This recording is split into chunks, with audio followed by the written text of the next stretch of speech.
How you doing, guys? Welcome back to my channel, and today I am doing a poise discussion video on my thoughts of how to play poise weapons effectively in competitive dueling PvP in Dark Souls 3. Now, a good friend of mine on the Dark Souls 3 community PvP Discord server and fellow YouTuber The Game Economist recently made a video highlighting why he believes that the Greatsword Ultra Greatsword is the best Ultra for competitive duels.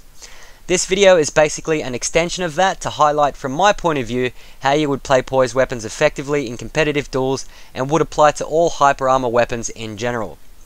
Now, the video is aimed to inform the community on how to use these setups effectively in dueling PvP and to highlight how non-meta setups can compete against the traditional meta. But why listen to me? Well, you don't have to, guys, but I don't make stuff up. I actually have followed closely some credible sources to back up my thoughts. For example, I do use the refined poise calculator to optimize my poise level when creating a build. Now, this calculator was created by a gentleman that goes by the name of Sir Halvard, a well-respected techspert in the Dark Souls 3 PvP community Discord server. This one is pretty much essential reading, guys, so download it in the description below, as I will be referencing this calculator during this video. Now, I also use Nuke's Hyper Armor frame activation data spreadsheet that I've also linked below to assist with learning your Hyper Armor timings when baiting your opponent to trade into you while you're in active frames. Finally, my previous poise discussion video was a breakdown of the Dark Souls 3 poise mechanics. It's handy if you're just getting into poise in Dark Souls 3. The link to that is below as well, and in the description of that video you'll find all of my sources for your perusal to enhance your understanding of the mechanics at play.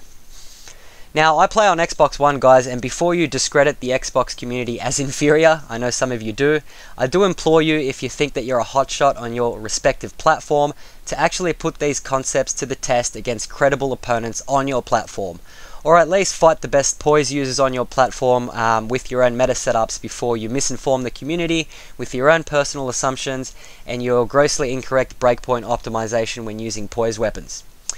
Additionally, the clips that I've chosen to show here are all in ladder PvP matches against top Xbox PvPers, including some tournament footage. Now, the purpose of these clips is to reinforce the concepts that I'll be talking about in this video. They're not to paint me as some like unbeatable duelist or something like that, because that is not true. So let's dispel that misconception straight away from the start. This video is meant to be informative. Now let's get into this, guys. Firstly, a brief overview of how poise works in Dark Souls 3. To simplify this for you, poise is only active during active frames, which is essentially the middle part of your attack animation. The beginning of your attack animation is startup frames and the end is your recovery frames. If you get hit in startup or recovery frames, you will stagger. So you need to start practicing to have your opponent hit you when you're basically at mid-swing to be able to poise through their attacks. And this is also contingent on your armor poise optimization, which I'll talk about shortly. A general rule of thumb that I follow is that medium hyper armor weapons often will have faster hyper armor activation into active frames than heavier weapons like ultras and great hammers, which will make it a lot easier for you to get off your 2-hit combos at the trade. However, heavier weapons will require less poise to poise through a greater variety of attacks and weapon classes than medium hyper armor weapons like regular hammers and greatswords, so download that poise calculator. Now, also, since these heavier weapons are slower, an experienced opponent might roll out before your second swing registers. In these circumstances, it's best to consider whether your heavier weapon has an uninterruptible combo after you hit confirm with your initial R1. For example, a great hammer two-handed R1 after successfully hit confirming can lead into a jumping attack. The Cathedral Knight Ultra Greatsword can combo a two-handed R1 into an uncharged R2 after the first hit confirmation. It's best to read up on your chosen weapon to see if it has any unique properties, such as these, that you can actually exploit in combat. Now let's talk about optimizing your armor poise value solely for competitive PvP, keeping in mind that you will almost never fight an Ultra in a competitive duel due to its lower tier value amongst experienced PvPers, so there's no point stacking poise to fight Ultra weapon movesets in a competitive duel. In the event that you are surprised by an Ultra and lack the poise to actually outtrade it, you can use a secondary weapon to counter it. Now, I will discuss the importance of secondary or utility support later in this video. So what do you optimize for exactly? From my experience in competitive PvP, you'll be looking to optimize poise versus fast weapon class movesets, such as straight swords, curved swords, spears, katanas, and scythes. with the consideration for fighting against greatswords as well, as they do see use in competitive PvP. Now let's be clear here guys, when you optimize for poise, you will be looking at optimizing for individual trades, which is poising through one attack, and infinite trades, which is poising through an attack type infinitely. Now it's important to determine which attacks you want to be poising through, as some attacks are better to just space rather than trade against, and some attacks aren't common enough to consider competitively, and again those are better to avoid or space rather than trade against in order to both avoid stacking too much poise, which is inefficient, or also to avoid unfavorable trades. What is a favorable trade versus an unfavorable trade? Basically, when you trade into your opponent, you aim to output more damage than you actually receive, otherwise the trade is unfavorable. Now let's talk about stacking poise for competitive matchups. Like I previously stated, normally to trade against those faster weapon classes with the option of using a secondary weapon for bad matchups. Now when I optimize my poise value with armor against fast weapon classes, I generally follow these rules. I optimize for infinite trading using your two-handed attacks versus one-handed and two-handed regular R1s from these weapon classes. Why? Because for example, straight sword R1s have little recovery and are spammable, so you want to punch through them infinitely, as it is the most common attack type your opponent will use against you if they use that weapon. I also optimize to individually trade versus a few common weapon arts and also charged R2s. Why do I do this? Because for example, the often used straight sword stance weapon art for example has a visible triggering animation, and optimizing to tank through it once will usually poise break your opponent at the trade unless they are also armor poise optimized in conjunction with the hyper armor gained from that particular attack. Even so, due to its wind up or opening animation, it's unlikely that your opponent can actually successfully chain multiple weapon arts at you without you having the opportunity to either poise break it or avoid it. The same holds true for chaining consecutive R2s, or when your opponent chains consecutive R2s I should say. Basically it just doesn't happen guys. Now when you fight another poise weapon, you have to assess whether a trade is favorable and if your opponent is wearing armor conducive to allow them to tank you as well. For example, let's say you're optimized with your greatsword to tank one two-handed R1 from your opponent who is also using a greatsword. Your opponent is wearing light armor. It's likely that you will stagger them at the first swing while you tank their opening, allowing for your two-hit combo. Now if they're wearing heavy armor, it is likely you will tank each other, so it might not be worth trading. In these cases, you either space them, use a secondary weapon, or use an attack type that will give you more hyper armor or deal more poise damage than the one you will receive, increasing the chance that you will stagger them for a favorable trade, or at least output more damage than you receive. The general rule of thumb that I follow is that an R2 will deal more poise damage than an R1, and most weapon arts will deal more poise damage than both an R1 or an R2, with the outlier being running attacks that normally deal more poise damage than a standing R1, but will give you less poise health. So your poise breakpoints are going to fluctuate depending on the weapon and attack type that you use versus the same on your opponent at the trade. Now this is why familiarizing yourself with the poise calculator is so important, in order to accurately optimize your poise versus a variety of weapons and attacks. This is also why when other YouTubers throw random poise breakpoints at you, it's important for you to scrutinize those values, as it might not be effective for dealing with the most common attack type that you'll face in competitive PvP, or it might flat out be incorrect. Now let's talk about the importance of secondary weapon options or utility support.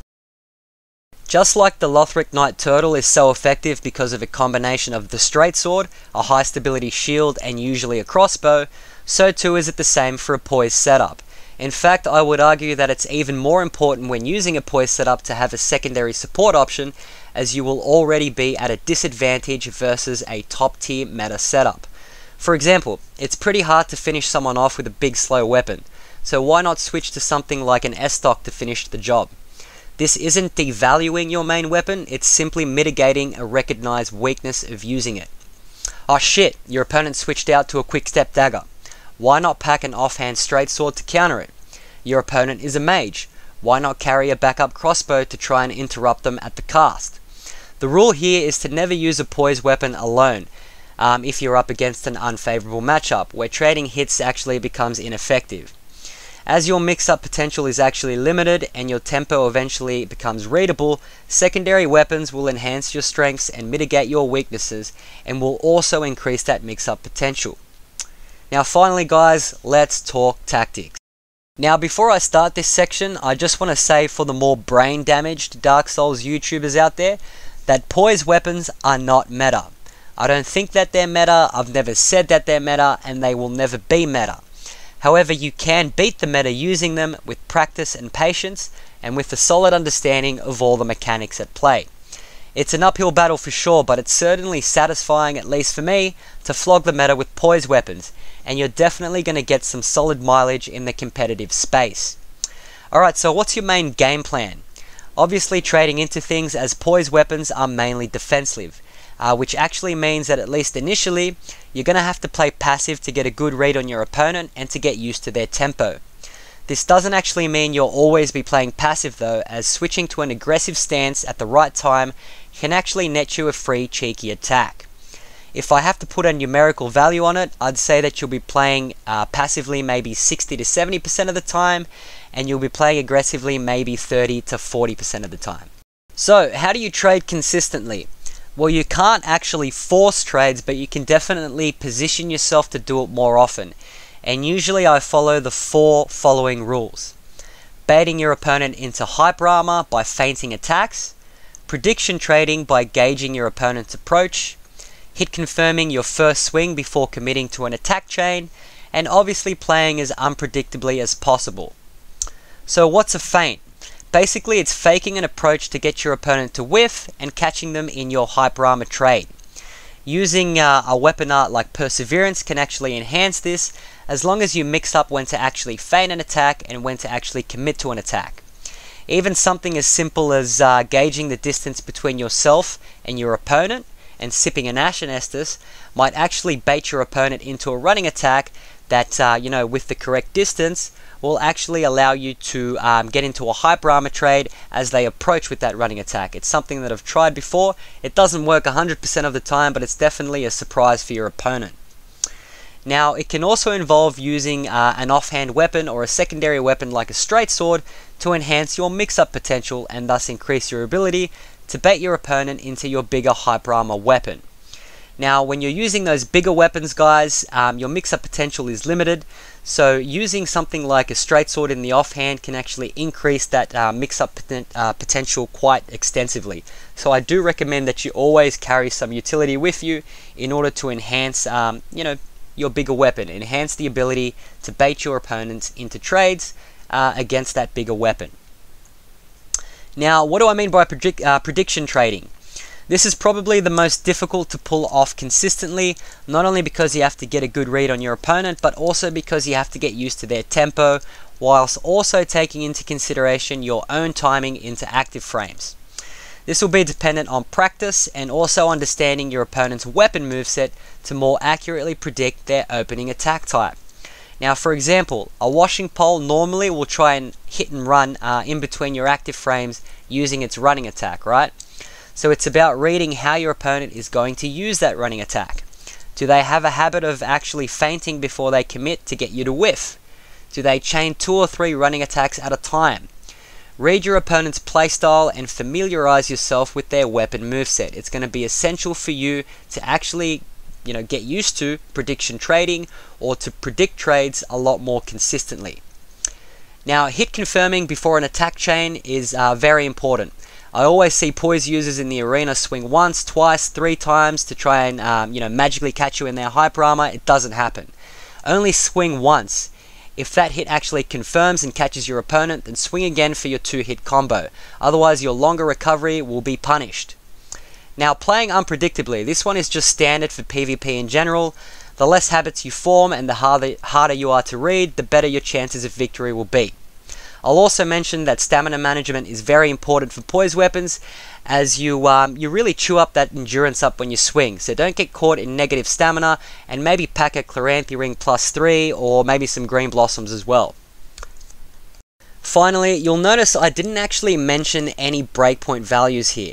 This is because your breakpoint optimization will actually be dependent on what weapon you choose to use, what attacks you use, and those same things on your opponent at the trade. I will briefly mention that if you do use a medium hyper armor weapon like a regular hammer or a greatsword, you do need to be two-handing it in order to take advantage of that hyper armor, as you get no hyper armor with the one-handed moveset. Now, I will say that I do throw out some breakpoint values in my arena videos, and that's because my arena videos are the more casual side of my channel, and it's actually pretty fun to go up to, you know, say for example 52 armor poise with an ultra, to infinitely trade against the Great Hammer. But in competitive PvP, it's a different ball game, guys. So keep that in mind and download that calculator. And remember, you don't want to be stacking too much poise. Okay, you need to actually learn what are the most common attacks your opponent is going to use, and what are the most common weapons they're going to use in the competitive space, and optimize accordingly. That's pretty much it, guys. If you feel I've missed anything important, please let me know in the comments section below. As for the sake of brevity, I have generalized quite a lot here, otherwise this video could have gone on for ages. Anyway, if you enjoyed this video, please hit that like button. If you're enjoying my content, please subscribe. And as always, guys, thank you for watching. Until next time, guys.